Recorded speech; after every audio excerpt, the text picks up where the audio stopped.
how fortunate you can be. You know, Harry Brook's been dropped a few times. Yeah. But you have days where in sport, you know, like a snooker player gets on the table, misses a ball, and they get the guy punishes him, clears up, and then you get other times you get opportunities. And Harry Brook was given an opportunity, but fair play, made the most of it because New Zealand clearly made a lot of mistakes. Yeah, and I'm sure they'll be regretting all of those dropped moments because 171, pretty useful, certainly for England. Let's bring you more on this then, because we're joined all the way from New Zealand by talkSPORT's cricket editor John Norman. John, hello, how are you? Hi, John.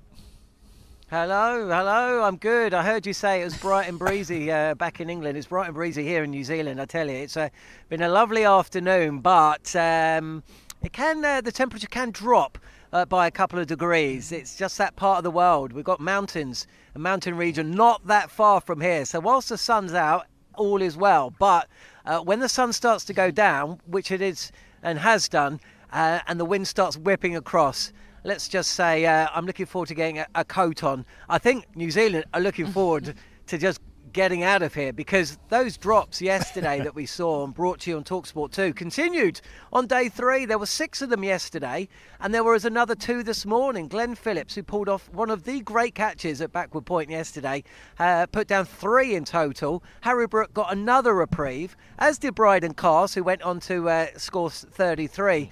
And England have just cashed in.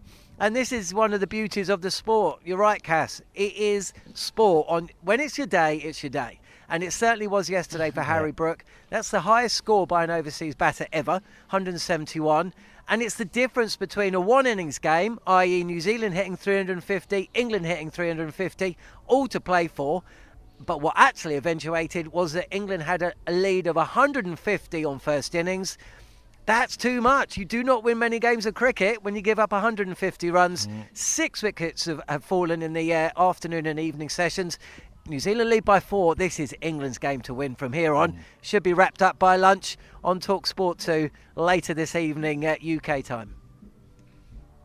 John, there's loads of big moments, and we just talked about Harry Brook and being dropped, and then you have Chris Woakes, bowls, gets 2 wickets in 2 balls, again makes a massive difference to the outcome of the Test match.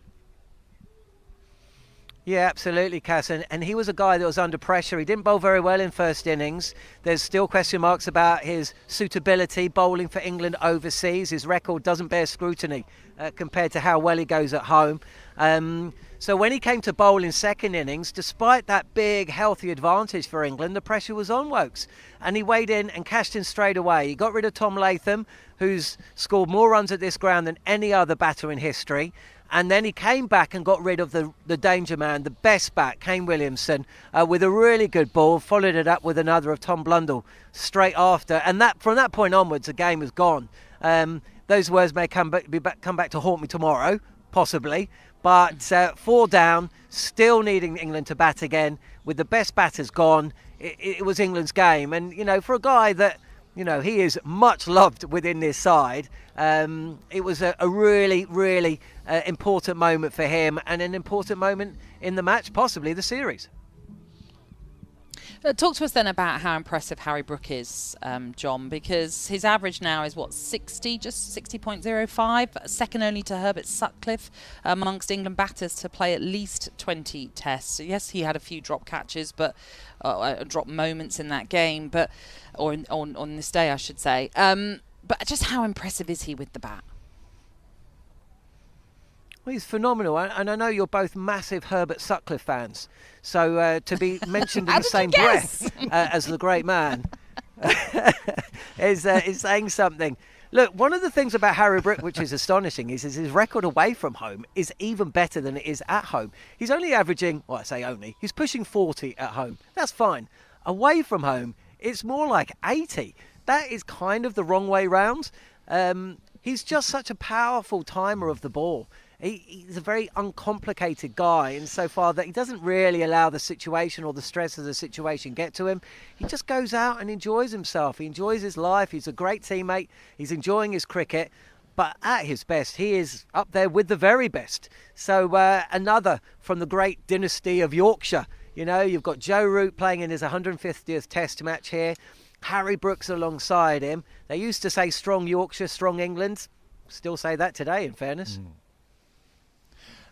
John, you're talking about enjoying himself. And what about you with the wine tasting? Are you having a bit of wine tasting in New Zealand? You've got to be doing it. Oh, you know me, Cass. I mean, whether it's a little bit of wine tasting with Harmy, I managed for about half an hour to stop him drinking a beer. Or whether, well, look, the good thing is we've got a few days off before we go to Wellington, which is the capital of New Zealand. So I'm going to divert past Auckland. Might get the shorts out, get the flip-flops on, or jandals as they're called here, and head to the beach for a couple of days. The family are arriving. Pretty much whatever you want to do. Beach, wine, beer. You can even go climbing a volcano if you want, Cass. But maybe that's for when you come out here.